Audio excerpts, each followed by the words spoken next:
আসসালামু আলাইকুম। বাংলাদেশ বেতার, রাজশাহী। স্থানীয় সংবাদ পড়ছি মোহাম্মদ জুবাইর ইকবাল। রাজশাহী, চাঁপাইনবাবগঞ্জ ও নাটোর থেকে ঢাকাগামী বাস চলাচল বন্ধ করে দিয়েছেন মালিকপক্ষ। গতকাল রাত 10টায় কাউন্টার থেকে বাস বন্ধের ঘোষণা দেওয়া হয়। সংশ্লিষ্টরা জানান, রাজশাহী থেকে ঢাকার প্রতি টিপে একজন চালক ১২৫০ টাকা, সুপারভাইজার ৫০০ এবং চালকের সহকারী পান ৪০০ টাকা। সম্প্রতি তারা বেতন বাড়ানোর দাবিতে আন্দোলন শুরু করলে কয়েক দফা বাস চলাচল বন্ধ হয়ে যায়।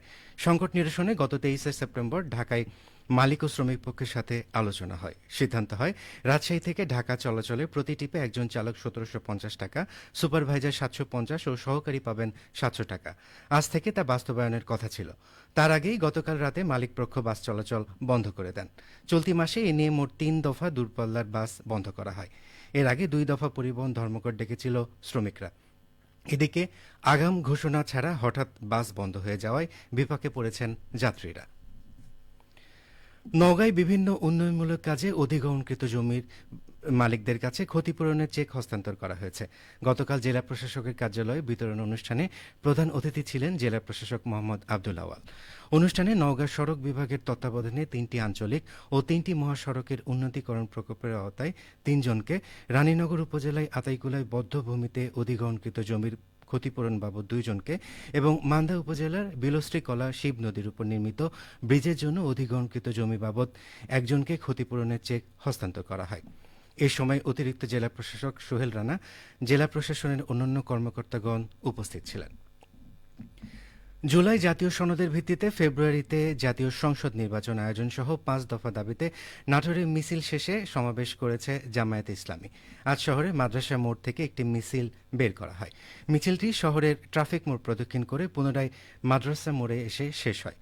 সমাবেশে বক্তব্য রাখেন জেলা জামায়াতে ইসলামী আমির ডক্টর মীর নুরুল ইসলাম, নায়েবে আমির অধ্যাপক ইউনুস আলী, সেক্রেটারি জেনারেল সাদিকুর রহমান, সহকারী সেক্রেটারি জেনারেল আতিকুল ইসলাম রাসেল, নাটোর শহর আমির মাওলানা রাশেদুল ইসলাম রাশেদ, জেলা ছাত্র শিবিরের সভাপতি জাহিদুর রহমান প্রমুখ।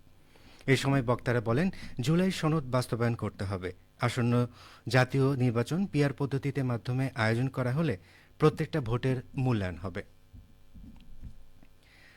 নওগাঁয় তারুণ্যের উৎসব উপলক্ষে আলোচনা সভা, গম্ভীরা এবং পথনাটক অনুষ্ঠিত হয়েছে।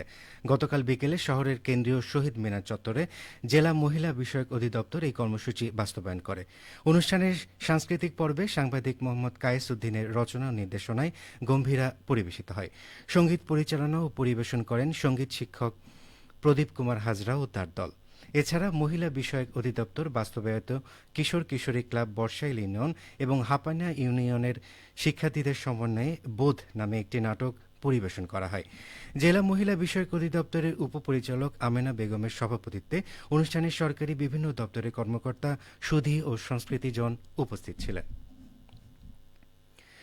সনাতন ধর্মাবলম্বীদের আসন্ন শারদীয় দুর্গাপূজা উপলক্ষে নিরাপত্তার স্বার্থে পুলিশকে সিসি ক্যামেরা প্রদান করেছে বাংলাদেশ জামায়াতে ইসলামী রাজশাহী মহানগরী।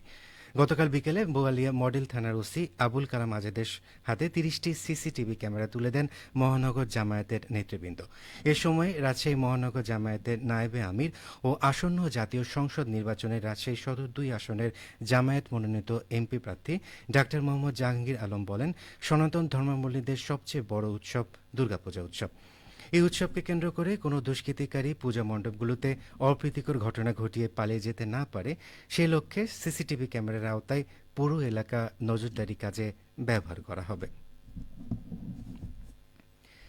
হিন্দু সম্প্রদায়ের ধর্মীয় উৎসব শারদীয় দুর্গাপূজা উদযাপন উপলক্ষে আতশবাজি, পটকা ফোটানো এবং সকল প্রকার অস্ত্র ও বিস্ফোরক দ্রব্য বহন এবং পূজা মণ্ডপের আশেপাশে বা প্রতিমা বিসর্জনকালে সকল ধরনের মাদকদ্রব্য, নেশাজাতীয় দ্রব্য সেবন নিষিদ্ধ সংক্রান্তে গণবিজ্ঞপ্তি জারি করেছে রাজশাহী মেট্রোপলিটন পুলিশ। আরএমপির 12টি থানা এলাকায় এবার 103টি মণ্ডপে পূজা উদযাপন হবে। RMP police commissioner Mohammad Abu Sufian স্বাক্ষরিত বিজ্ঞপ্তিতে বলা হয়, শারদীয় দুর্গাপূজা উপলক্ষে আগামী 28 সেপ্টেম্বর থেকে 2 অক্টোবর পর্যন্ত পূজা চলাকালীন রাজশাহী মেট্রোপলিটন পুলিশ এই নিষেধাজ্ঞা বলবৎ থাকবে।